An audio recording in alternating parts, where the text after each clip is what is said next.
tardes aquí en Acompáñame Radio Montecastro 94.5 FM, www.radiomontecastro.com.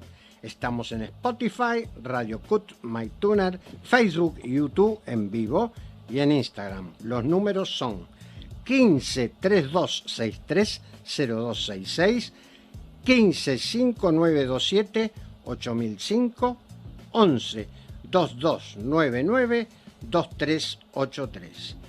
Acompáñame, Radio Montecastro, la voz en movimiento. En el día de ayer falleció el último capo cómico que tenía unos monólogos extraordinarios y se llamará Enrique Pinti. Desde todos nosotros, desde la radio, nuestras visitas y el mío propio, le mandamos un saludo a su familia y sentimos mucho porque la verdad que fue una cosa extraordinaria. No se verá nuevamente, no sé, capaz que alguna vez aparecerá alguien, pero único. Bueno, buenas tardes, Mavi. Hola, Abel, ¿qué tal? ¿Cómo estás? Bien, ¿y vos? Bien, muy bien. Qué visitas. Hoy estamos un lujo, ¿eh? ¿Viste que cuando yo te traigo visitas? No, es un lujo, es un lujo, Dios mío. Y la última vez... Masterclasses, ¿eh? Y la última vez salió por entrevista telefónica, pero hoy lo tenemos acá presente. Hoy lo tenemos presente, bien, bueno, muy bien. Vamos a presentarlos. Está acá con nosotros Alfredo Martín. ¿Qué tal, Alfredo? ¿Cómo estás? Hola, ¿qué tal? Buenas tardes. Muchas gracias por la invitación. No, al contrario. ¿Qué podemos decir de vos? Es tanto lo que tenemos que decir que necesitamos un programa completo. Así que vamos a resumirlo en tres cosas. Dramaturgo, director y actor. Así es. Y estamos con Ignacio Verguilla, director cinematográfico y docente. Así es. ¿Qué tal, Ignacio? ¿Cómo estás? Bien, muy bien. Bueno, muchas gracias por la invitación. No, al contrario, un placer tenerlos aquí con nosotros a ustedes. Y bueno, antes de comenzar con nuestros invitados, quiero hacer un agradecimiento como en todos los programas. Vamos a agradecer a Luis Llaneo, que ayer tuvo la gentileza, celebrando el Día de Teatro, invitarnos a su unipersonal, Julius, que está basado en la historia, en la vida real de Julius Fučík, que era un periodista, crítico teatral y filósofo checoslovaco que, bueno, actuaba en la clandestinidad para el Partido Comunista y fue capturado por la Gestapo, torturado y posteriormente enviado a la horca. La verdad que el unipersonal no se puede felicitar. No sé qué se puede decir de la actuación de Luis Llaneo, porque no solamente se pone en la piel de Fučík, sino que además se pone en la piel de todos los personajes que rodean esta historia y este último tramo de la vida de Fučík. Digamos que la obra está basada en entrevistas al pie de la horca, que eran todas las cosas que pudo hacer trascender desde la cárcel él, sobre su situación y sobre la historia que vivió en encierro. Y bueno, por supuesto que hay un montón de personajes que rodean esta situación y el actor Luis Llaneo realmente se pone en la piel de cada personaje, en la corporalidad de cada personaje y en la voz de cada personaje, y con una ductilidad y una capacidad de entrar y salir de cada uno sin que se altere el clima ni el relato, digamos, la cronología del relato, de una forma sorprendente. Así que, como decíamos con Abel, es una obra para ver y para volver a ver. Así que, bueno, van a seguir en temporada y vamos a tener la suerte también de tenerlo a Luis Llaneo acá en el programa con nosotros. Y, bueno, en este momento la están pudiendo ver en la Sala Belisario, ahí en la avenida Corrientes 1624, todos los domingos a las 19 horas. Así que a Luis Llaneo le damos nuestro agradecimiento por la invitación y por habernos permitido disfrutar de una celebración del Día del Teatro tan linda. Muy bien, bueno, como tenemos los invitados de lujo, empecemos nomás. Empezamos. ¿Empiezo yo? Empiezas tú. Alfredo, ¿qué escriben los espejos? Bueno, lo que escriben los espejos es el resultado de una idea que apareció a partir de el año 2017, si no me equivoco, cuando estábamos por empezar la creación de Abandonemos toda esperanza, una adaptación de la profunda obra de Florencio Sánchez En familia, de registrar todos los prolegómenos que hacen a la construcción de una obra de teatro, en este caso teatro independiente. Entonces le propuse a Ignacio Verguilla, con quien ya veníamos haciendo otras cosas en teatro y en cine, que hiciéramos esa experiencia de registrar en forma exhaustiva y obsesiva, me animo a decir, un poquito, todos los ensayos desde el principio, desde la hora cero, que es cuando uno tiene el guión en la mano, digo, los actores no saben de qué se trata y dicen, bueno, vamos a hacer una primera lectura, ¿no? La lectura. Claro. Y a partir de ahí, bueno, empezó el monstruo a crecer y terminamos en esto que es hoy lo que escriben Los Espejos, que nos gusta decir que es la celebración de dos lenguajes, el cine y el teatro, ¿no? Y Los Espejos tendrían que ver con estas miradas del cine hacia el teatro y del teatro hacia el cine, que se entrelazan, que se suman y diría también se cuestionan. Claro. Para vos fue la experiencia de dirigir en paralelo. Claro, recién comentábamos, antes de empezar el programa, me hizo acordar Ignacio, porque la mirada mía como director teatral estaba puesta en cómo vamos a armar, Abandonemos toda esperanza. Pero al empezar a circular el material fílmico de las grabaciones que hacíamos sobre Los Espejos, entonces también yo veía qué pasaba conmigo, el Alfredo director. Claro, de cine, veía qué pasaba con Alfredo, director de teatro, digamos, ¿no? Claro. Y por momentos, te digo que era bastante perturbador Claro. esta cuestión, ¿no? O sea, tuve que acostumbrarme a ese ejercicio. Es como que te pusiste en un personaje más de la película y vos podías mirarte desde afuera. Claro, pero no tan desde afuera, eso era porque me creaba una conciencia de mi yo como director teatral, Claro. que era realmente, por momentos era perturbadora, por momentos era muy rica, pero me permitía también modificar, ¿no? En ese contrapunto, en esa ida y vuelta, me permitía como ir modulando una y otra cosa. Eso fue muy interesante. Te decía que ahí es donde aparecen las anotaciones que empiezo a hacer en el cuaderno, en donde con Ignacio empezamos a preguntarnos, quizás él desde lo teatral un poquitito más corrido en el borde y yo más metido adentro, respecto de qué pasan con los personajes, qué pasa con los textos, qué pasan con las imágenes cinematográficas que reflejan ese presente del teatro, ¿no? Que siempre es aquí y ahora. Claro, es importante que también vos amplíes y aclares que no es teatro filmado, ¿viste? Porque con todo este tema de la pandemia la gente se ha vinculado mucho con lo que es el teatro por streaming. Y esto de la película apunta hacia otra mirada, no es teatro por streaming. No, para nada, para nada. Justamente este es un documental que, digamos, con la excusa de este registro, empieza a adquirir un vuelo y un cuerpo, del cual después puede dar cuenta perfectamente Ignacio, y termina estableciendo su propia poética, estableciendo su propio rumbo, y gira, digamos, hacia otro lugar para volver nuevamente a la celebración teatral. Una preguntita. A ver, eso es lo que justo estaba por preguntar de eso. ¿Cómo lo ve el director que está acostumbrado a ver el escenario con toda su gente, con todos los actores? ¿Cómo lo ve a través de la cámara? ¿Cómo se visualiza a través del visor de la cámara? ¿Cómo lo hiciste vos eso? Sí, hay una metáfora que usa Cartoon, que creo que es sobre la mirada del águila, ¿no? Claro. Que el águila tiene una visión panorámica y a su vez cuando encuentra a la presa puede tener una visión absolutamente parcial y de objetivo. Claro. En general el director de teatro tiene esa dualidad, o por lo menos yo... Claro. Teniendo esa metáfora y siendo él una de las personas en las que, digamos, con las que me formé, tenía esa doble mirada. Y acá, digamos que eso se ejercita mucho más, ¿no? Porque también en el cine hay primeros planos o primerísimos primeros planos y también hay panorámicas que nos permiten ubicarnos en todo ese gran movimiento teatral. Por ejemplo, cuando trasladamos el movimiento de los ensayos, que tienen que ver con una construcción un poco más desprolija, si se quiere, y más con mayor libertad a cuando el objeto se va el objeto, me refiero a la obra, ¿no? Claro. Se va delineando de una forma mucho más ostensible y uno lo lleva al espacio, que en este caso es el Teatro Andamio, donde va a transcurrir. Claro, y los ensayos, las escenas de los ensayos están filmadas en el teatro La Sala del Paraíso.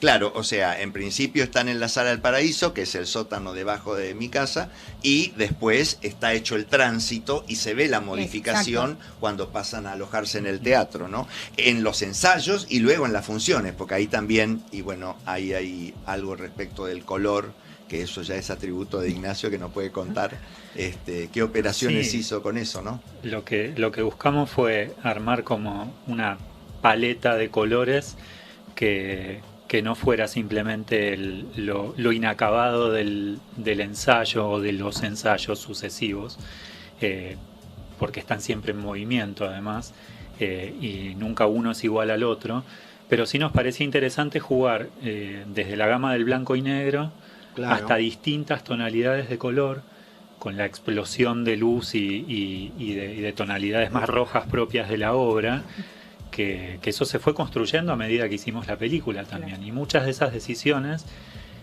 las fuimos tomando en paralelo a la construcción de la puesta en escena teatral, que Alfredo hablaba de los espejos, ¿no? Él cómo se veía en el espejo también de la cámara como director, y nosotros cómo íbamos viendo Claro. la manera en que se iba armando nuestra película, que se fue construyendo a la vez que la obra, y mucho después también, porque la instancia de montaje y de edición, donde por ejemplo aparecen estas decisiones de experimentar con el color, de hecho el blanco y negro, que aparece por momentos, es una decisión que tomamos Posterior. casi a último momento. Y sobre todo que tenés que tener unos detalles técnicos, a ver, de plano sobre todo. Ujú. Cuidar mucho los rever, cuidar mucho los saltos de eje. Son todas cosas que tenés que estar ahí viendo cómo lo podés hacer. Parte creo de lo particular que tiene la película que hicimos es que mucho de lo que fuimos experimentando lo encontramos a medida que filmábamos. Claro. Teníamos una premisa inicial, como contó Alfredo, que era ese registro exhaustivo, para no volver a decir obsesivo, de todos los ensayos. Filmamos absolutamente todas las jornadas. No hay una jornada de ensayo que no haya quedado filmada. Tenemos cerca de 80 horas de material. 80 horas. Sí. Y creo que un poquito más, pero 80 seguro, porque en algún momento se nos perdió algún material que hicimos por fuera de los ensayos, pero 80 horas seguro hay.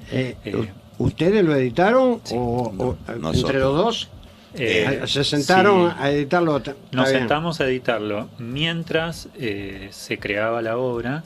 O sea, fuimos haciendo algunas jornadas entre ensayo y ensayo. Veíamos el material que podíamos, porque muchas veces no llegábamos a ver todo por la cantidad de material que filmábamos, y posteriormente lo seguimos haciendo durante bastante tiempo, porque ahí es donde se fueron construyendo algunas hipótesis, deseos y proyecciones de lo que queríamos hacer, que se veían contrastadas con la realidad del material filmado. Digo, el documental siempre en general trabaja en algún punto con la realidad. No solo Claro. es eso, porque sería un mero registro, y en este caso, como charlábamos al principio, nuestra voluntad no era hacer ni teatro filmado, ni un registro, solo un registro Claro. del proceso, que ya de por sí era muy interesante. Ese fue nuestro punto de partida. A partir de ahí lo enriquecimos y muchas veces nos dimos la cabeza contra la pared, Claro. porque teníamos después la materialidad concreta de la imagen, que nos permitía, como decías vos, quizás un salto de eje no nos permitía unir una escena con otra, porque las Claro. escenas en teatro, bueno, se ensayan mucho. Claro.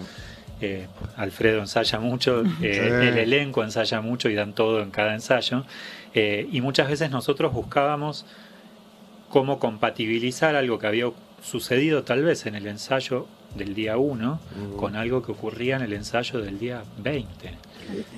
Había una unidad de espacio, a veces como puede ser la sala del paraíso donde todo comenzó, pero después nos encontrábamos con que algunas cosas no funcionaban y otras mágicamente sí. Fue parte del proceso que nos llevó a trabajar de esta manera, que es bastante particular. Y está bueno que lo hayan editado ustedes, que lo filmaron.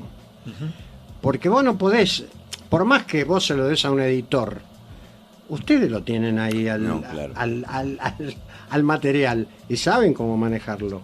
En cambio, vos le das a un editor y un tercero, depende con las ganas que tenga, cómo está, ¿viste?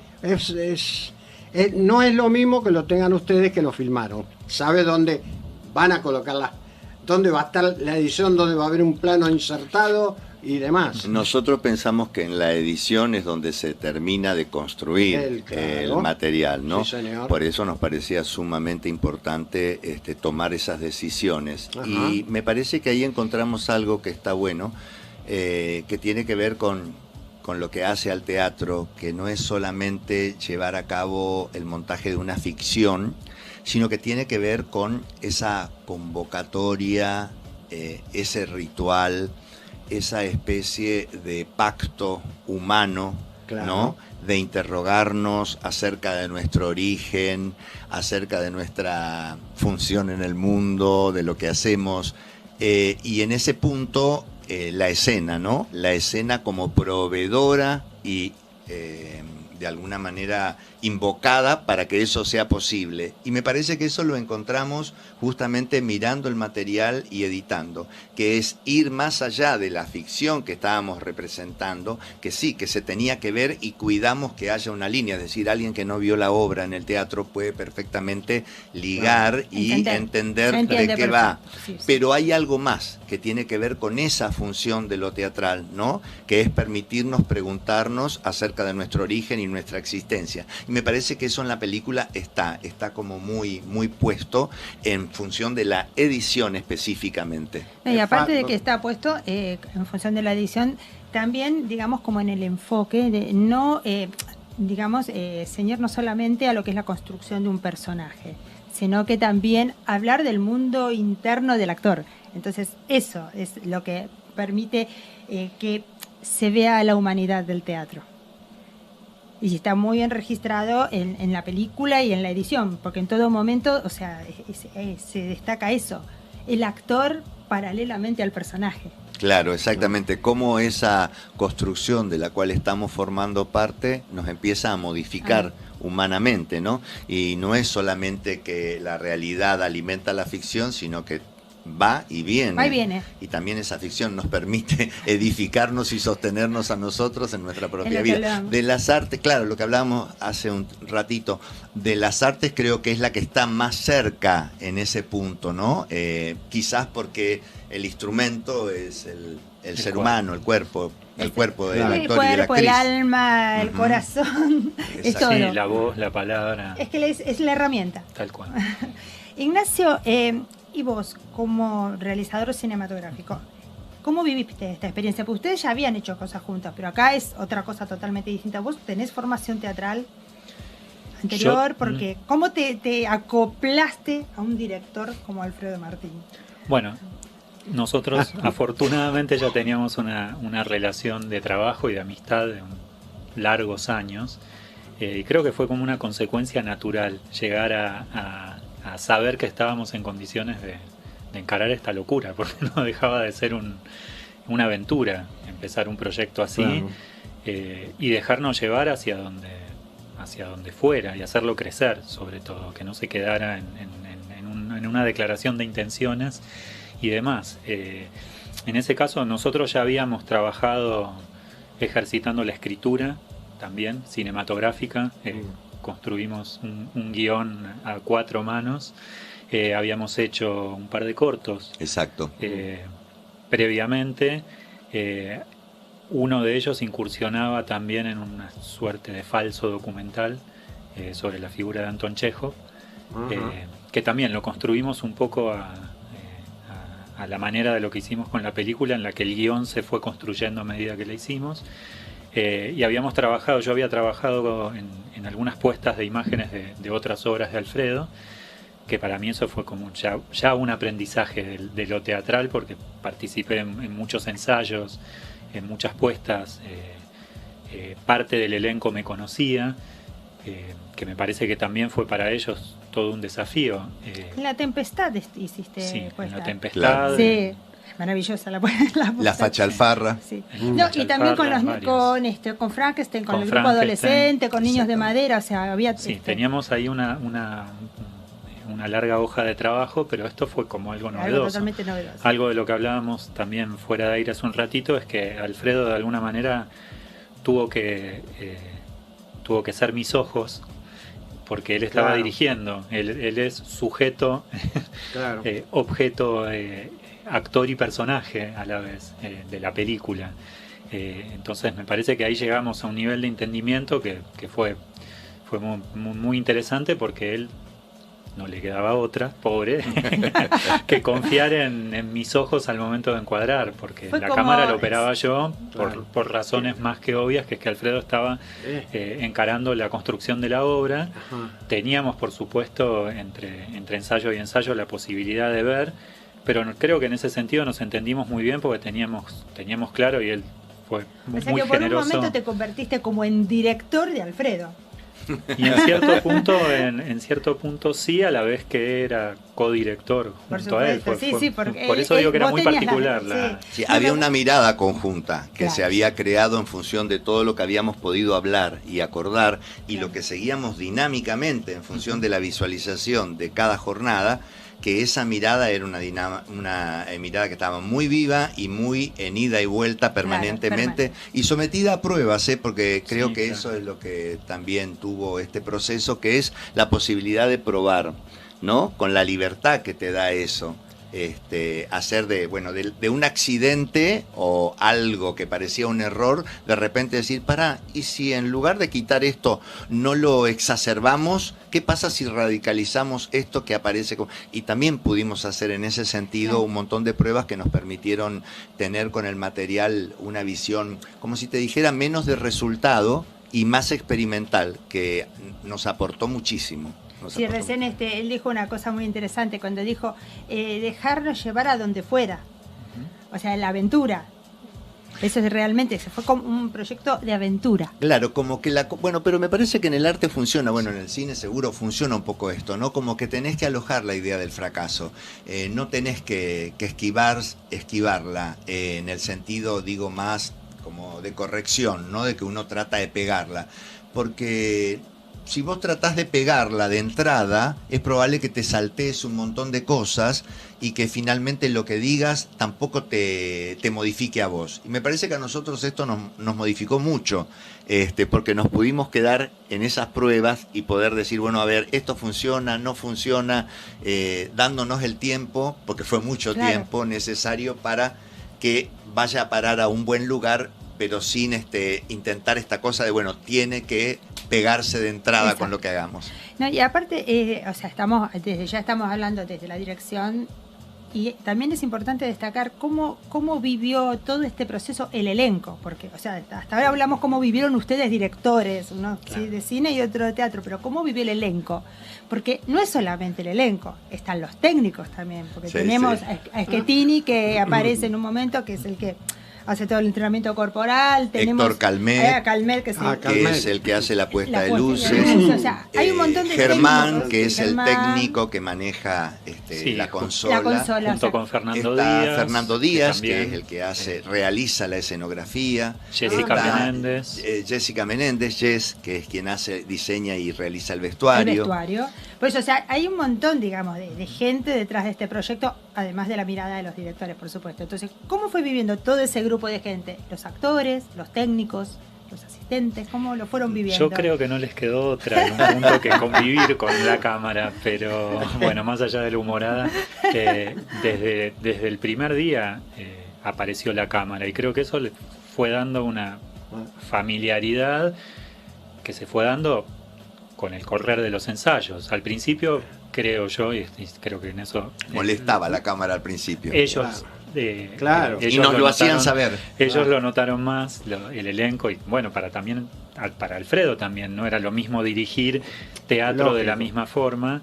Te sentías observado. Claro, totalmente. El actor se forma en el teatro, Claro. Exacto. no Bueno. en la televisión ni en el cine.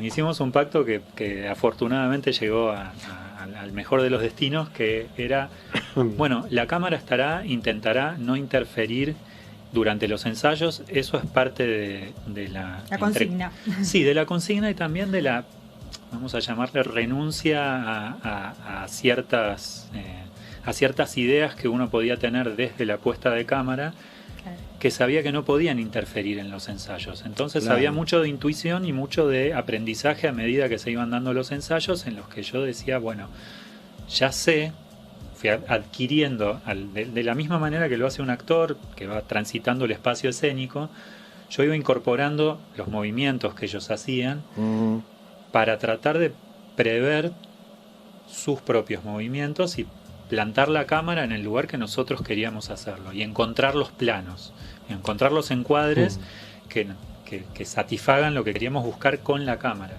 Pero eso también implicaba que a veces la cámara estaba muy cerca de los actores, Claro. y de las actrices. Sí, seguro. Y eso se fue generando, creo yo, que, bueno, como dijo Alfredo, al principio nos lo hicieron saber que no era nada fácil. Claro. Pero la verdad que fue una entrega total de parte de ellos, y después fue ya fue casi natural que, no sé, había un intervalo entre el ensayo de una escena y la otra, y quizás a nosotros se nos ocurría aprovechar ese tiempo para hacer algún plano, no sé si ficcionado, pero ahí bordeando, orillando la ficción, que simplemente podía ser ver a un personaje, a un actor bajar las escaleras y sentarse a observar Claro. lo que aparentemente es un ensayo, y en verdad eso es una construcción para la cámara, donde Seguro. sabíamos que ese encuadre nos parecía interesante, plantábamos una luz, poníamos un velador en tal lugar, veíamos que el encuadre fuera cinematográficamente bello, por lo menos para nosotros que lo buscábamos, imagen. y ellos se brindaban. Es un momento que tal vez podían estar descansando, que podían estar Claro. preparando lo que iba a ser el ensayo siguiente, y ya se brindaban por completo. Hay imágenes muy bellas del detrás de escena en el momento de salir a escena. Sí, Bueno. eso Es por ejemplo, que increíble. como esa cocina que Y la normalmente cocina, increíble. no se ve, vos hablabas recién de teatro filmado, lo que no es, No. lo que escriben los espejos, y bueno, una de las cosas con las que cuenta es esas transformaciones que tienen los actores, las actrices, antes de tomar el personaje, y lo que sucede afuera, ¿no? Cuando se está transitando de otra manera el hecho escénico y no se está sometido a la presión del público que te está mirando, sino que estás esperando que un compañero termine de actuar, o estás dando un pie, o estás haciendo un efecto, porque también lo Hay que se ve efectos, sí, es momentos. exactamente como los mismos actores son los que hacen los efectos. Entonces se llegó a un estado de cierta familiaridad con la presencia de la cámara, que al principio era perturbadora, y entonces, como te decía, los actores sentían esa molestia. Después la cámara tuvo, por presencia, por una cuestión de repetición, digamos, en donde no se mostraba, donde la hostilidad de esa presencia ajena empezaba como a aceptarse, y finalmente fue algo así como si se espiara, ¿no? Como si uno dejara que el otro lo espiara, ese otro que era la cámara, que era extraño, que era de otro lenguaje, pudiera convivir en esa escena, en ese hogar, digamos, y pudiéramos dejarlo que nos espiara. Claro, y el espectador a su vez es como que se siente que pudo entrar en la intimidad de lo que es la construcción teatral. Claro, claro. Tengo mensajes. Ah, mira. Ya empezaron los mensajes. Gustavo Reverdito Gustavo. manda saludos de YouTube. Gustavo.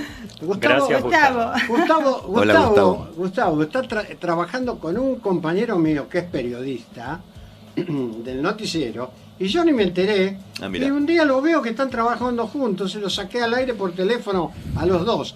Un saludo, Gustavo, saludo de todos acá. Jorge Baile dice, mucha merde Nacho. Mi suegro. Vamos a decirlo. Gracias, Jorge, y gracias, Gracias, Gustavo. Jorge. Te mando un abrazo. Así que, perdón, Te iba a hacer una pregunta técnica, ¿puede ser? Sí, por favor. ¿Qué tipo de cámara usaste? Usé una cámara de fotos Ajá. con lentes intercambiables Ajá. que Mira. filman 4K.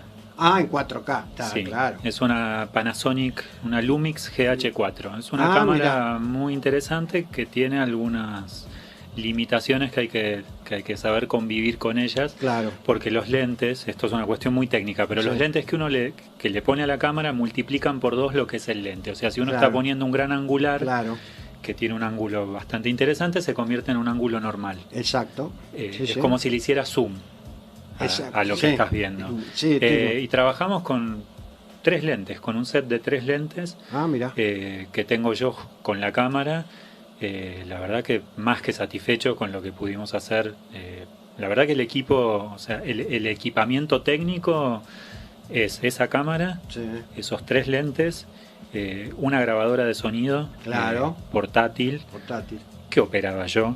Vamos, está bien. O sea, a ciertas distancias, algo de lo que hablábamos antes tenía que ver con eso. Sabíamos cuáles eran nuestras limitaciones también y las asumimos como parte de la propuesta. A veces se perdía algún sonido más claro y lo dejábamos de lado, y el material, más allá que decíamos que lástima que algo de eso no haya podido servir, la vez que viene buscábamos la manera en que eso no fuera un impedimento.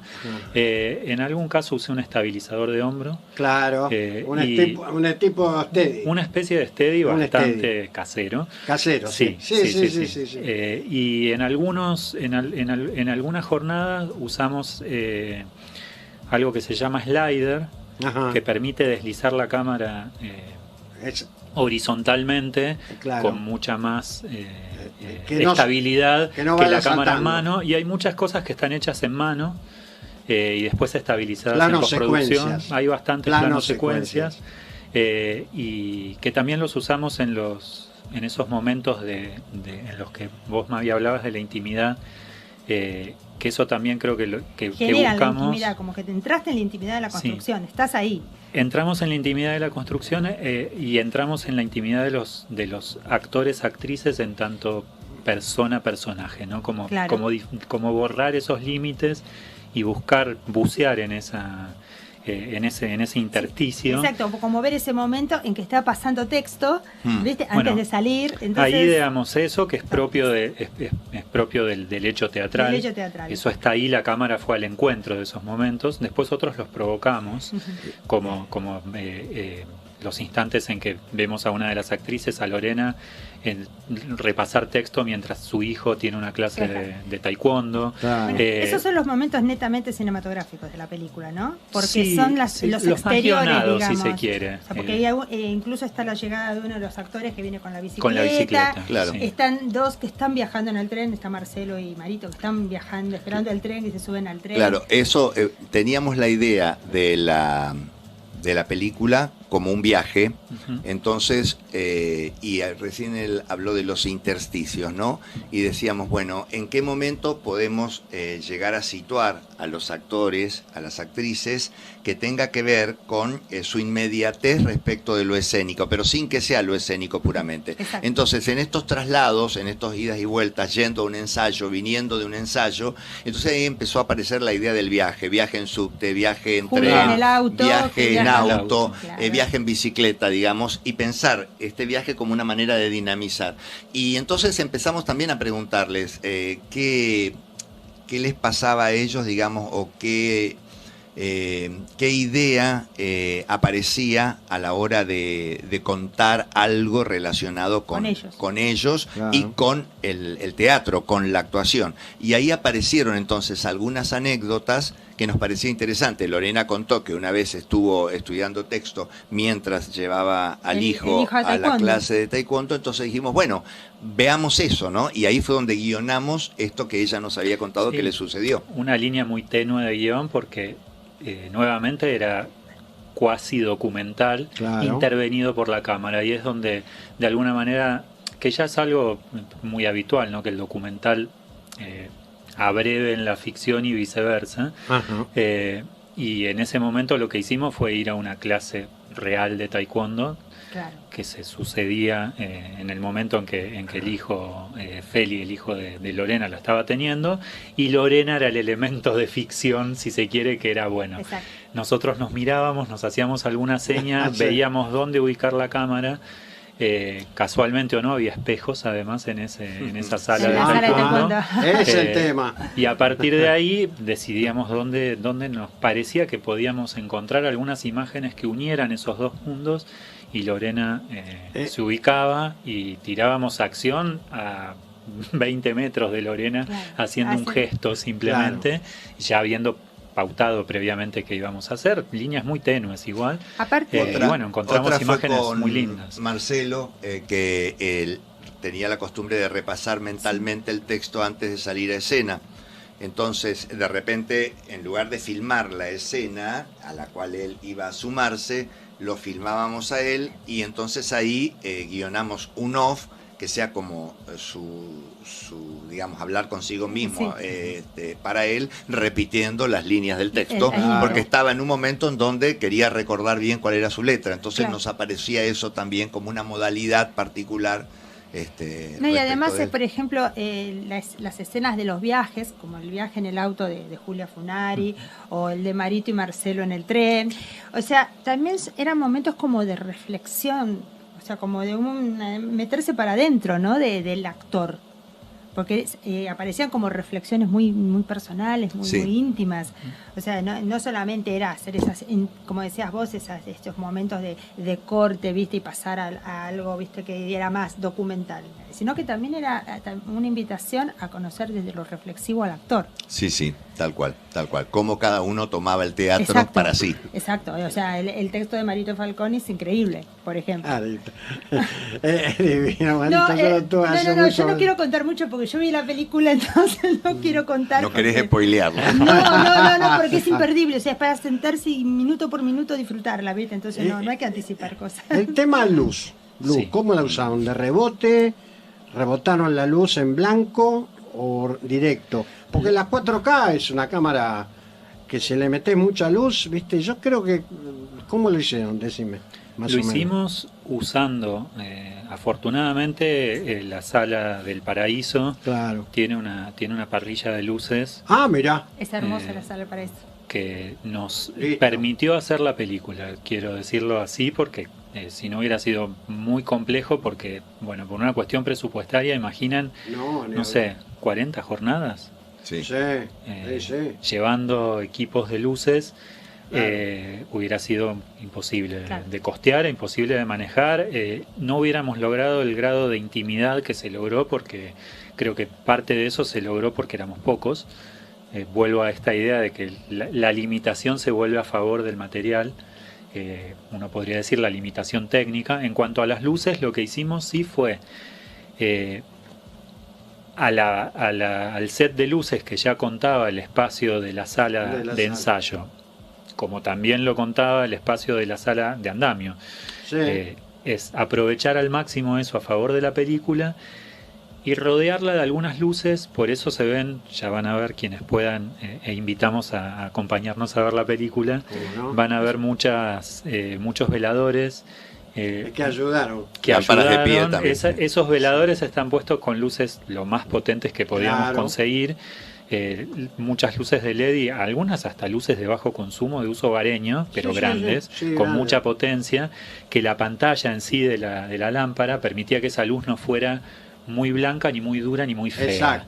Entonces, los veladores le dieron esa calidez que después toqué un poco en postproducción. Esos veladores es increíble, le da una calidez a la imagen, sobre todo una calidad de la cámara así, ¿no? A mí me parecía que sí, que ese era un elemento muy importante para que la imagen no fuera plana, en el sentido que la sala de ensayo, y no por un defecto, sino por su propia naturaleza, es una caja cuadrada, con paredes lisas, que de a poco se fue vistiendo con la escenografía de la obra, que claramente va apareciendo no en los primeros ensayos, porque en los primeros ensayos se trata de otra cosa, de encontrar el texto, de encontrar la palabra, de encontrar cómo el cuerpo se va adecuando a la dicción y a encontrar todo lo que hace a lo teatral, que bueno, Alfredo lo puede explicar mucho mejor que yo, pero sí veíamos que ahí el elemento luz, a mí me encanta ver luz en cuadro. Sí, en cuadro.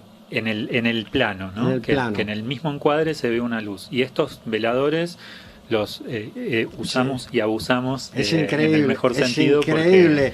Esos veladores bueno, son eso sí geniales. es un elemento que el cine aporta a lo que se ve porque están absolutamente pensados en función de mejorar lo que se ve para la cámara. Mirá que hay algunas películas que esos veladores que se ven en la imagen los ponen todos en dimmer. Claro. Lo enganchan todo en dimmer. Sí. Le bajan porque si no la luz sale como muy fuerte. Muy fuerte. Y teniendo en cuenta todas estas limitaciones técnicas que nos estás contando, tengo una duda. Los exteriores. Sí. ¿Cómo trabajaste los exteriores? Porque hay unas tomas increíbles en movimiento, o sea, no son imágenes fijas, sino que son imágenes en movimiento. ¿Cómo trabajaste eso? Teniendo en cuenta todo esto que me estás diciendo, que fue como un poco también a pulmón, cine a pulmón fue. Buscando la mejor hora por lo que uno puede conocer. A mí me encanta y hago cámara también, además de dirigir, entonces me gusta mucho y aplicando lo que uno podía controlar. Por ejemplo, la escena de uno de los actores, Nico Barsov, andando en bicicleta, que es muy cerca de la sala, la hicimos desde un auto, mi auto. Yo lo manejaba mientras él tomaba. Claro, porque Marcelo Bucosi y Alfredo manejaban. Yo iba atrás en el baúl con la tapa del baúl levantada. Sí, porque se lo ven en la avenida, se ve todo el tránsito, todo se buscamos en el barrio. Bueno, uno tiene la ventaja de, si puede, conoce su barrio y sabe en qué horario, qué calles pueden estar más pero por esa avenida, el colectivo 15. Claro. Eso fue cuando ganamos coraje. Ahí ganamos coraje porque terminamos en la avenida, pero empezamos en unas cortadas que hay todas por ahí, en Caballito. Yo vivo en Almagro, justo por Díaz Vélez, así que después ya es Caballito, y ahí yo conocí unas cortadas y él las vio y me dijo, sí, ideal. Empezamos ahí. Entonces empezamos a tomar coraje y tomar imágenes. Bueno, haciendo el precalentamiento. Claro, hasta que después... hiciste un croma atrás. Se hizo lo que se pudo para que, por ejemplo, el sol no incendiara los cielos, porque es muy difícil compensar ni hablar. Que se vean bien los cuerpos, los rostros, con un sol muy fuerte. Entonces buscamos los horarios del día que mejor vinieran. Otra escena en la que dos de los actores, Marito Falcón y Marcelo, esperan un tren. Buscamos un fin de semana para que no hubiera tanto movimiento en la estación del tren y que nos permitiera filmar con relativa tranquilidad. Y en general... Y en el subte también. En el subte la robamos abiertamente. ¿Cómo es esto? Contá. Ahí fuimos a robar la escena en el subte, totalmente. Llevábamos la cámara disimulada entre... Las actrices no sabían que las estaban filmando. Las actrices eran nuestras pero el que no sabía era el guarda del subte, que está prohibido filmar en el subte. En verdad hay que pedir una serie de permisos. Sí, lo mismo que cuando vas a filmar en un shopping, en todo, tenés que pedir los permisos. Que implicaban una serie de burocracias a las que no podíamos ni queríamos obligarnos. Entonces hicimos la prueba. Como todo, había un grado de planificación y un grado de azar con el que hay que trabajar. Buscamos lo que podíamos controlar. ¿Qué podíamos controlar? Los días en que lo íbamos a hacer, los horarios en los que lo íbamos a hacer. Evitábamos las horas del mediodía, que son las más duras para la cámara y las más complejas. Y buscar un vagón vacío. Buscamos, en el caso del subte, lo hicimos un domingo. A la mañana temprano. Buscamos una estación de la línea B que fuera lo suficientemente amplia para que en los andenes pudiéramos estar más o menos tranquilos, para que las chicas estuvieran sentadas esperando la llegada de uno de los trenes. Después encontramos un vagón vacío, lo que nos llevó que varios otros no estaban así, entonces viajábamos en el subte, no salía la toma, volvíamos a la estación inicial, repetíamos. Si alguien podía reparar, que no nos dimos cuenta quién reparaba, pero realmente parecíamos psicóticos, pero bueno, finalmente salió, o sea que tiene toda una aventura esto, que tenés que estar con ganas de hacerla. En el caso de Julia Funari, que la vemos manejar de noche, La verdad que la cámara en esos casos nos entregó la posibilidad de hacerlo porque tengo un par de lentes que son muy luminosos, que es una cuestión técnica. Claro. O sea, recibiendo muy poca luz ambiente como la que hay a la noche dentro de un auto, en general en cine cuando se filman los autos se pone luz.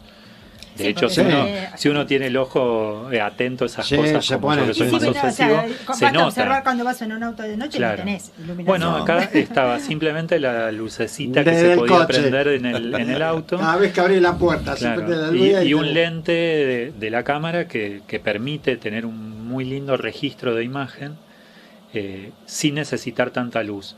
Lo que además hacía que las luces de fondo se vieran desenfocadas, que eso es algo que nosotros queríamos trabajar cuando se pudiera, que también era airear un poco la forma en la que se filma en los interiores. Claro. Entonces también le daba como otro valor estético a la imagen, que sabíamos que en esos momentos lo podíamos lograr. Y así lo hicimos, y la verdad que con muy poco logramos hacer unas cuantas cosas de las que pretendíamos hacer, y que ahí sí no fue un impedimento contar con un equipo limitado de cámara y de gente. Sí, quisiera mencionar algo interesante respecto de la música y respecto de los dos músicos que trabajaron con nosotros, Gustavo Tuardi y Ricky Parrado, dos maestros, cada uno en lo suyo, que aportaron su talento y su sensibilidad y su tiempo para que esto fuese posible.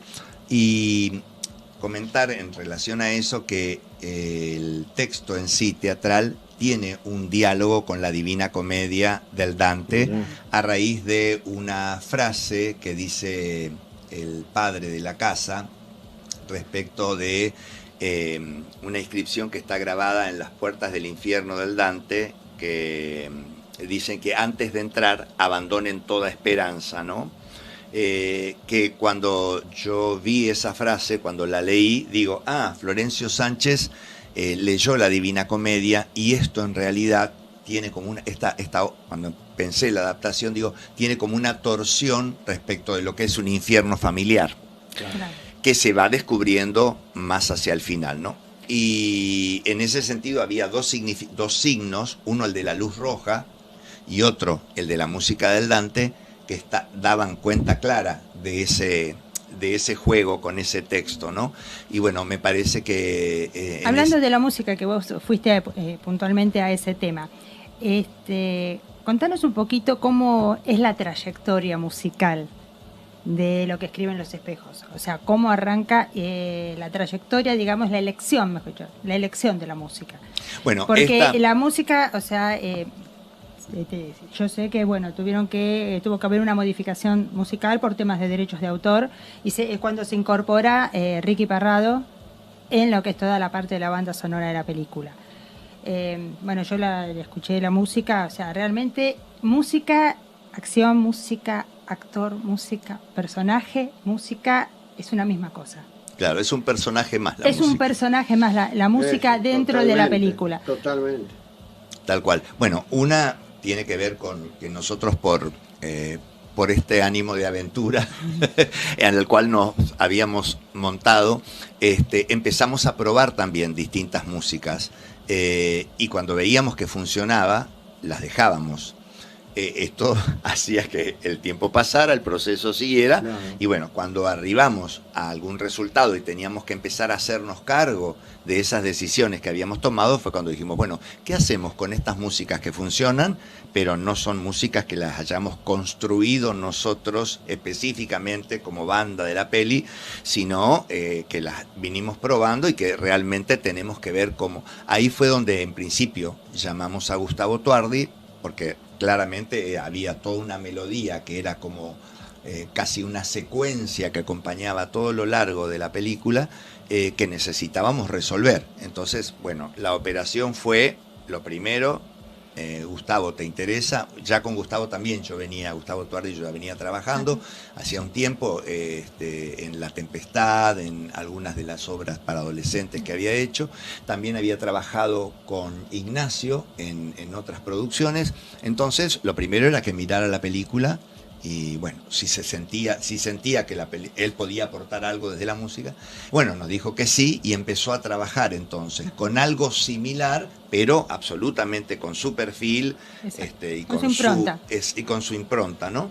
Entonces se resolvió eso, pero nos quedaba quizás el hueso más duro, que tenía que estar la música de Lis sobre el infierno del Dante.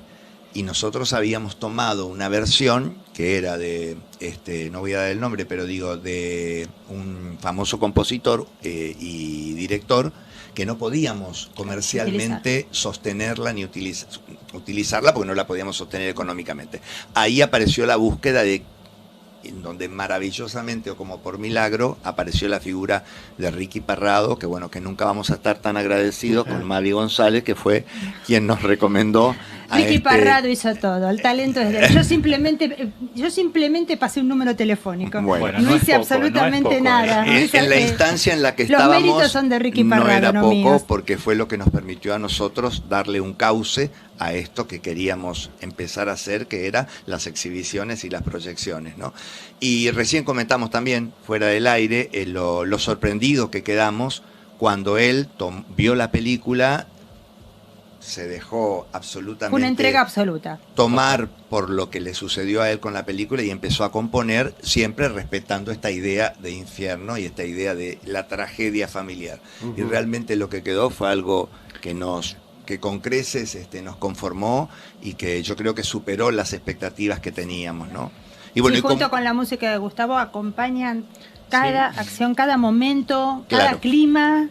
Pues yo te digo, es un personaje más la música, es un todo. Y si no lo dijéramos que hay dos músicos, uno pensaría que es el mismo, porque hay tal sensibilidad y tal adhesión a lo que sucede en la película, en la trama, en el dinamismo, etcétera, que bueno, sí, cuando ambos te se enterás identificaron. Exactamente. Sí, creo que sí, ambos encontraron eso que de alguna manera ese punto nosotros... en común de la sensibilidad, ¿no? Sí, que nosotros habíamos de manera más impune probado con alguna música, que fue el disparador, y que ellos, como dijo Alfredo, lo volvieron propio. Gustavo trabaja el inicio y el final de la película, que son momentos muy importantes. Y lo de Ricky, como decía Alfredo, superó todas nuestras expectativas, porque no es fácil además trabajar con una película que ya está armada, claro, con una edición, un montaje ya hecho. Ricky, hay que decirlo, construyó una música coral, un Magnificat, él solo. Claro. Él en su estudio, después de haber visto la película y que claramente atravesó su sensibilidad de una manera muy particular, en 2 o 3 días se sumergió horas y horas en un estudio de grabación y no solo nos entregó un Magnificat, sino que nos entregó 2 músicas más. Otros temas de apoyo. Que se incorporaron a la película, afortunadamente, y le dieron otro timbre, otros colores a la música, que hablan de cómo él se identificó con la película y cómo esto que estamos charlando se hace vivo, se hace materia, claro, porque nosotros no modificamos el montaje, sino que la música de él se sumó a lo que ya estaba, lo que está armado, lógico, apareciendo en momentos muy, muy particulares en las que claramente Ricky vio que eso podía ser así, y nosotros lo probamos y quedamos más que sorprendidos. Sí, tiene una y cuando no estaba seguro, nos dijo, también grabé esto, fíjense en qué momento podría ir, que fue la música que luego pusimos en los viajes, digamos, ¿no? Claro. Y nosotros inmediatamente de ver dijimos, esto podría ir por la dinámica que tiene y lo que presenta en los viajes. Exacto. Y fue perfecto. Perfecto. Y vos sabés que hay un momento de la película, de Gustavo Reverdito, que está en una confitería. Sí. Bueno, y vos se acopló una música que también es de Ricky.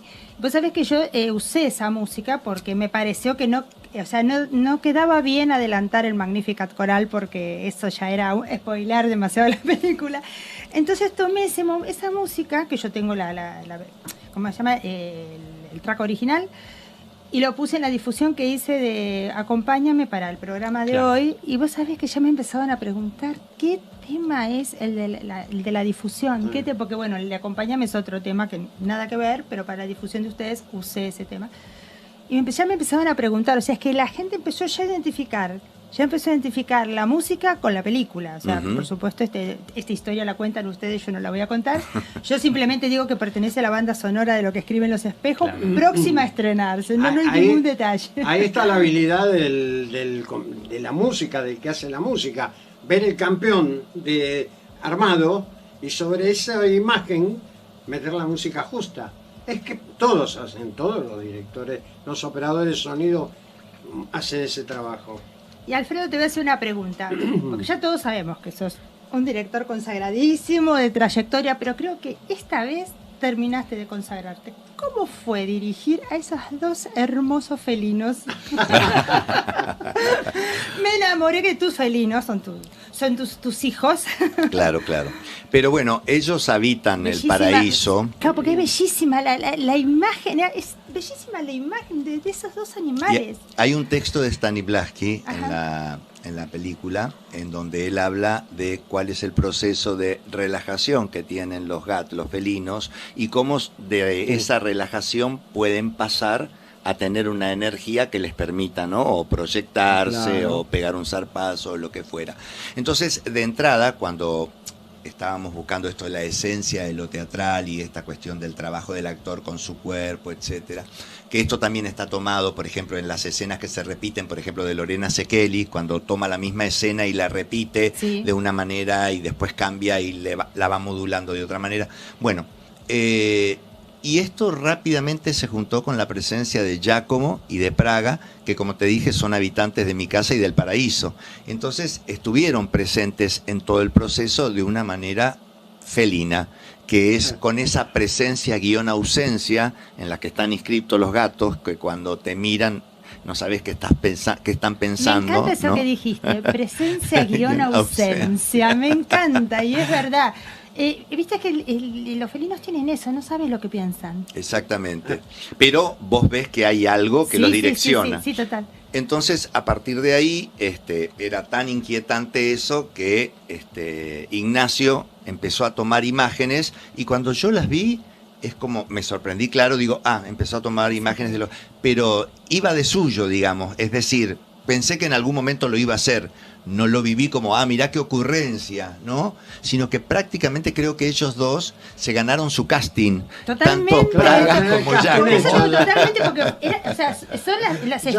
son las estrellas de la película. Ellos aparecieron y dijeron, acá estamos. Sí, si ustedes quieren, aprovechennos. Bueno, defendieron su territorio. Exactamente. Defendieron su territorio. Y de un bolo ocasional pasaron a tener un par de personajes con un protagonismo inusitado. Pero, mirá que se adaptaron bien, entonces. No. Tanto es así que uno de los críticos que justamente el fin de semana tuvimos la suerte de que nos mandara su crítica elogiosa, decía algo así como, y esos gatos que con su mirada no se pierden nada de lo que pasa. No, es increíble. ¿No? Entonces hay algo puesto en la mirada de ellos. De hecho, una de las imágenes finales, que no voy a decir cuál, tiene un poco que ver con eso, ¿no? Exacto, en esa última escena donde aparece. ¿Cuál de los dos es en esa escena? Giacomo, ¿Praga o Giacomo ese? No, porque yo para mí que vos les haces entrenamiento actoral, porque no puede ser. Pero te digo que impresiona la presencia de esos dos animales. Es impresionante. O sea, el respeto que imponen, ¿viste? La solemnidad que tiene, es increíble. Y hay algo del orden del misterio también, que aparece en esos ojos y en esos en esa escena que no vamos a contar, es como que genera todo un misterio. Porque vos vas escuchando el relato y va apareciendo. Yo la verdad que me quedé sorprendida. Dije, mira, si yo ya sabía que Alfredo está consagrado como director, acá terminaste de consagrar. ¿Hay algún premio del teatro para felinos? No, vos sabés que en general se dice, en el cine creo que es distinto, pero lo puedo pensar distinto, pero en el teatro viste que en general dicen que no trabajes ni con animales ni con niños, porque te comen la escena con su impronta y entonces el trabajo de la actriz o del actor queda totalmente relegado o interrumpido, ¿no? Claro. Bueno, en este caso, en la película, es totalmente a favor. A vos te pasó lo que Marlon Brando. Viste que Marlon Brando en El Padrino no tenían planteado usar el gato. El gato pasó y Marlon Brando lo agarró, lo subió y fíjate. Es difícil trabajar con animales. Sí, se cruzó en el estudio el gato Y él, o sea, como era de creativo, capitalizó el gato, claro. Se lo subió y generó una de las escenas y digamos la imagen del Padrino, porque es claro. Un ícono el gato con el Padrino. Entraron tantos mensajes de golpe. A Mónica de Monte Grande, Monte Castro, saludos, acompáñame por el programa y por ustedes. Hola, soy Juan de Caballito, muy buena la radio, muy buenos los invitados. Hola Abel, saludos desde Mar del Plata, un lujo, programón, soy Román. Gracias a todos, gracias. Vamos a tener que dar rápido cuáles son los días en donde vamos a hacer las proyecciones. Tenés 15 minutos, vamos a hacer primero una ficha técnica. ¿Quién de los dos? El señor Ignacio Verguilla tiene ahí un apunte, tengo el machete para una letra tan prolija que le vamos a dar. El teleprompter trajiste. Sí, por supuesto, porque son muchos. Sí, en verdad es una película hecha muy a pulmón, pero por mucha gente. No tenemos que olvidarnos de ninguno. Así que me parece que podemos empezar por nombrar el elenco, que son Marcelo Bucosi, Julia Funari, María Fernanda Iglesias, Nicolás Barzov, Lorena Sekeli, Mariano Falcón, Cintia De Marco, Luciana Procaccini, Julián Velegia, Gustavo Reverdito, Laura Canteros, Héctor Calmet, Fernando Díaz, Jess Menéndez, Laura Calderón, Ángel Blanco, Lorena Daufi, Rosana López, Gabriel Oscar Pérez, Germán Giacalone, Felipe Mariusi, el hijo de Lorena, Armando Schettini, y después estamos, en dirección Alfredo y yo, en fotografía y cámara la hago yo, en producción estamos tanto El Paraíso como Tres Pasos Cine, que es tu productora, mi compañía productora, junto con la coproducción de Andamio 90 y de Ricky Parrado, que se ganó con todo derecho ese lugar de coproductor. Tal cual. Después tuvimos en asistencia de dirección a Fabián Roberti y a Marcelo Bucosi, que anota, de lujo. Duplica su participación. Nos ayudó Ricardo Jiménez en la postproducción del sonido, que fue un aporte fundamental, porque necesitábamos tener un trabajo un poco más profesional en cuanto al sonido para nivelar, para trabajar algunos detalles que a nosotros se nos escapaban. Lo debe haber pasado por consola, obviamente. Claro. Sí, hizo un trabajo ya con la película armada. Lo ideal hubiera sido poder hacerlo antes, pero no era posible.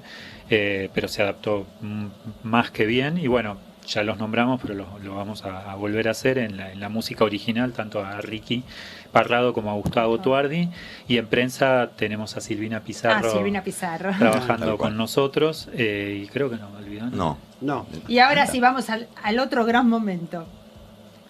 Días, horarios, lugar.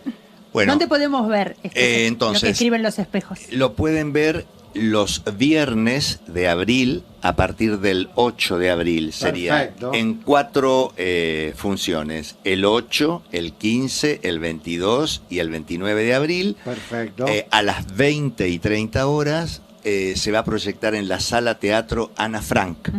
Esa sala, que es una sala que cada vez está trabajando más en teatro, en música, a partir de este año abre la sesión de cine. Y justamente nuestra película, Lo que escriben los espejos, va a ser la protagonista de esa apertura. Así es que a partir del 8 de abril... se va a inaugurar como sala cinematográfica con Lo que escriben los espejos. Exactamente. Tenemos el honor de ser los primeros. Digo, paso la dirección. Por favor. Superido 639, esto es entre Coglan y Belgrano, a la vuelta del Hospital Pirovano. A la vuelta del Hospital Pirovano, sí. Es una sala que está creciendo mucho, es el museo además, Ana Frank. Un lugar bellísimo.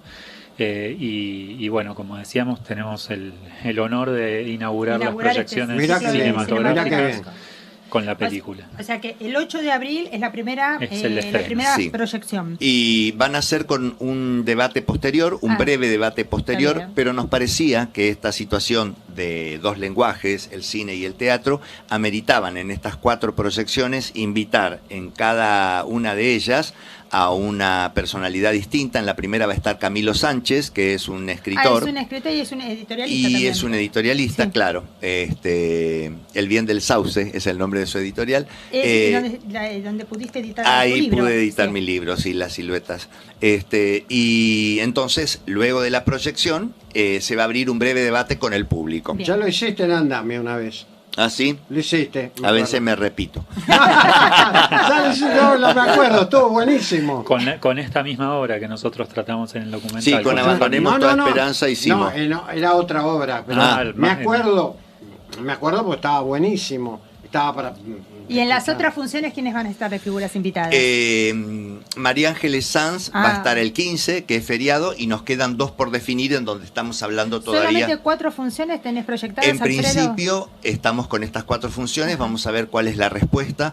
Hay una gran producción de material cinematográfico, entonces nosotros también tuvimos que hacer toda una serie de gestiones para encontrar el lugar más adecuado. Pensamos que esta sala, que incorpora una sección de cine, era lo ideal, con un muy buen equipo, hay que decirlo, y una predisposición, claro, porque realmente se pusieron la camiseta. Sentimos que estamos como eso en casa, y eso es buenísimo. Pero también ver cómo funciona esto, digamos, cómo responde el público. Venimos de una pandemia que se está abriendo, entonces queremos empezar de a poco, y si vemos que es posible, seguramente que veremos cómo seguimos con las proyecciones. En futuras funciones. Yo televidente, tendría los sábados a la noche en vivo haciendo teatro de los sábados. Teatro mira. Como en el teatro. Pero lamentablemente yo no manejo los canales. Los canales están en otra cosa. Hubo una experiencia en la televisión pública, que había una... Sí, hubo. Maravillosa. Era un estudio dedicado a teatro. Vos veías teatro en televisión. Teatro en televisión. Tenés un estudio grande con butacas, un teatro, pero en vivo. O sea, para vos armar sí, sería es muy interesante. Todos los sábados o domingos o viernes, eso sería un boom. Si yo lo pensara manejando el canal. Pero no lo manejo. Alfredo, y hoy por hoy de están un poco lejos de los intereses de los canales, totalmente. ¿no? Y vos sabés que justamente tocaste el tema de la apertura, ahora después de la pandemia, la verdad que se está viendo una buena respuesta de la gente. Por lo que yo veo, y porque estamos yendo a un montón de proyectos que nos han invitado, y la verdad que se ve como una buena predisposición de la gente. Vos, como actor, contá un poquito en qué estás también ahora. Bueno, justamente antes de la pandemia yo había participado como actor de un ciclo que se llama Mentir para decir la verdad en el Teatro Moscú, cuya dramaturgia y dirección la hace Lisandro Penelas. Y ahí es una juntura entre literatura y teatro. Como ven, el teatro siempre se beneficia y se enriquece en sus zonas de diálogos con otras disciplinas, pero creo que tiene que ver con la esencia misma de lo teatral, ¿no? Aparte me gusta la presentación que haces a las obras de teatro. No, pero acá en este está como actores. No, pero aparte, es un comentario mío. Me encanta como presencia, como entras a la sala y ya te están atendiendo en el hall los actores, porque a mí me ha pasado en Andamio. Y eso me encanta. ¿Por qué? Porque ya la gente ya la metiste en la obra.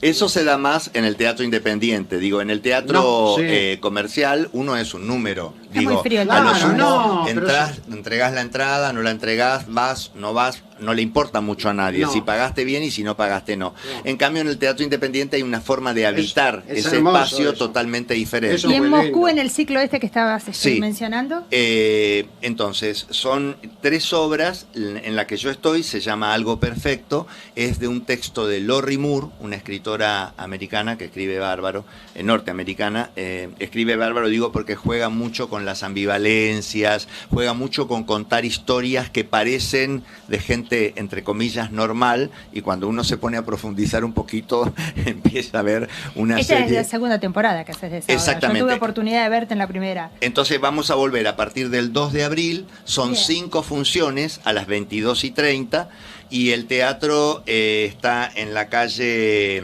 Sí, se ha trasladado a Moscú. Sí, a ver, es Velasco, en la calle Juan Ramírez de Velasco, al 535. Así es que ahí pueden ir a ver Algo Perfecto. Y vos, Ignacio, paralelamente a lo que escriben Los Espejos, ¿qué otro proyecto tenés? ¿O en marcha o ya puesto? ¿O a punto de estrenar? Bueno, a punto de estrenar tenemos un corto con Alfredo, del que hablamos brevemente antes, que es sobre Anton Chekhov. En algún momento, que no sé todavía cuál es, se va a poder ver en Cinear, en la plataforma Cinear. buenísimo. Extraordinario. Un Buenísimo. documental, el documental anterior que hice yo, que se llama Deportivo Español, Sí, que es una mirada también, creo que tiene puntos de contacto en cuanto a cómo... es muy bueno, es cómo muy se lindo, encuadra es muy en- bueno el cinear. Sí, Peliculón, lo sí. interesante es que es universal, es gratuita. Sí. El documental se llama Deportivo Español, que retrata la vida de la comunidad boliviana y de una morenada que baila y ensaya en el Club Deportivo Ah, Español, mira. de ahí el El Club nombre. del Bajo Flores. En el Bajo Flores Sí. hay El un Bajo corto Flores. que pueden buscar en YouTube y en Vimeo, si lo Sí. buscan como Deportivo Español de Ignacio Verguilla aparece, que Ah. es como una previa ¿Qué es un al tráiler? largometraje. No, Ah. es un corto independiente. Ah, un corto. El corto me dejó con ganas de más, y junto a Aníbal Perotti y Gabriel Españoto, codirectores del largo, hicimos la película. Mira. Y estamos también con Alfredo y parte del elenco de la película y otros actores y actrices más, con un proyecto cinematográfico Tal cual. audiovisual nuevo. Chicos, Pero eso va a venir... Que viene bien digamos, a largo plazo. a largo Va de plazo. a De poco. pronto, 8 de abril, estrenamos Eso Lo que seguro. escriben Los Espejos. Vamos a estar ahí, por supuesto. vamos, sí, cómo no. A verlos. Todo gusto. Los vamos a esperar ¿Cómo sí, no? con muchas ganas, y bueno, invitamos a todos los oyentes. Invitados Entonces están. tienen 4 viernes, el 8, el 15, el 22 y el 29 a las 20:30 en la Sala Teatro Ana Frank, en la calle Superí 2639, para ver Lo que escriben Los Y Espejos. nos queda decir que las entradas se pueden reservar por alternativa teatral, Alternativa Ah. teatral. o Exactamente. en la Chicos, propia sala. Hemos recibido, todos nosotros, los oyentes, una masterclass de ustedes dos. Son dos fenómenos. Dos fenómenos.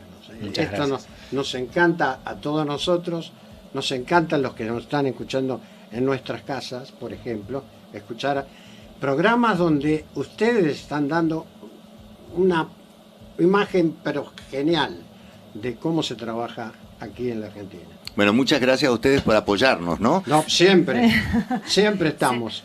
Siempre, Como, gracias a como Dios. dice Abel, la casa es de ustedes. La Todas ca- las veces que necesiten, Gracias. aquí Ya estamos. sabes, Muchas gracias. vos ya sabés, vos también, acá, vos decís, Y me vamos, encanta tenerte presencial, porque la vez Es anterior, presencial. con el tema de la pandemia, tuvimos que hacerlo vía telefónica, ahora bueno. Y si algún día se quiere sumar otro actor, también tenemos, Tenemos. el retorno con imagen por Zoom. Así que ¿Cómo no? tenemos el video teléfono. Bueno, Chicos, muchísimas gracias. A ustedes. A ustedes. Muchísimas gracias por escucharlos. La verdad que es una fenomenal. Sentado adelante están dos profesores dándonos toda una cátedra de todo, de trabajo. gracias. Gracias, Chendo. Gracias a todos. Y no se olviden, porque hay un detalle. no nos vamos más. No nos vamos más. Y mañana volvemos, Mañana con programa Mañana a las especial. 6 de la tarde. Ojo, no nos despedimos hasta el lunes. No, fecha Hasta mañana, a esta misma hora, y si Dios quiere, por esta misma radio. Gracias, Bueno. Chendo y Lucho.